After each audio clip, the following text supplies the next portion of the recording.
Seth slowed to a crawl and stopped.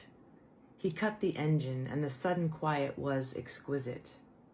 It was a bright, sunny spring day, and a chilly wind sighed through the truck's open windows. Seth pointed out the curve of steep rock, all that remained of a prehistoric lakeshore.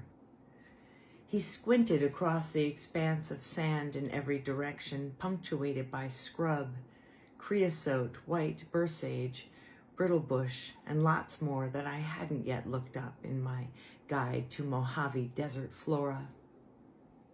I wanted to tell Seth to put on his sunglasses, drink more water and less wine, whiskey, and tequila. Look closely, pay attention. I reminded myself I was no one's mother. Seth leaned across me to open the glove box to grab an Altoids tin, repurposed to hold a few joints. He finally spoke through a long exhalation of smoke. "It's all Bureau of Land Management that way," he said, pointing. Already he seemed more at ease. He passed me the joint. "Somewhere out there is where they found him." I drew a deep inhale and let the smoke settle through me. Him? I meant as in person. Do you have some idea where to look? Some idea, he said. Seth put out the joint and got out of the truck. He started walking, and I followed him because I was a little high and he had some idea. It was a beautiful spring day in the desert. Blazing blue sky stretching forever, wind whipping just a little too hard. Some of the creosote bushes were starting to break out in yellow. Golden daisies bloomed from the brittle bush, and pink flowers burst from beaver-tail cactus, clumped here and there in the sand. It seemed impossible that anything dark or murderous could happen here. It felt good to be outside in the fresh air and sunshine, away from the motel and highway, the drive-thrus and out-of-town visitors. It was nice to take a walk with a friend, a man who was my friend. Imagine that. Seth had long legs, but he walked slowly. He wandered while I was ready to hike. I resisted the itch in my legs to pass him.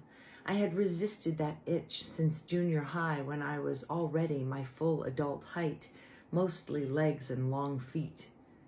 I was bigger than most boys and convinced that pretty girls were small, so I shortened my stride.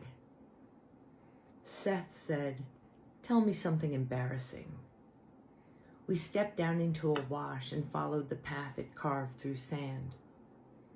Finally, I said, "My first night at the High Des after I bought it, I checked out the rooms. Everything looked fine, if old and tired. Each room had the same dark brown furniture, the same tacky bedspreads and patterned carpets, hot plates and ancient microwaves. But in room 4, I found a penis." Seth came to a halt. "Not a real one, hot pink silicone, battery operated, with bunny ears or butterfly wings or something."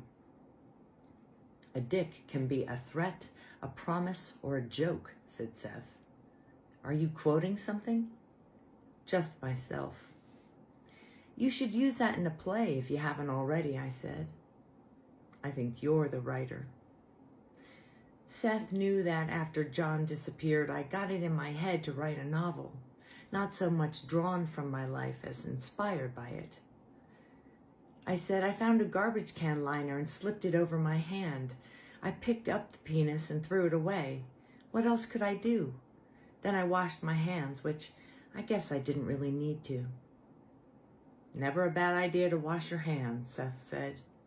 But I'd hardly call that story embarrassing.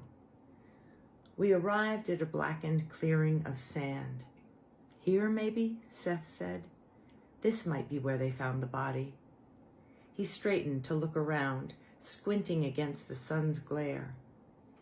Or maybe this was a campfire. Hell of a place.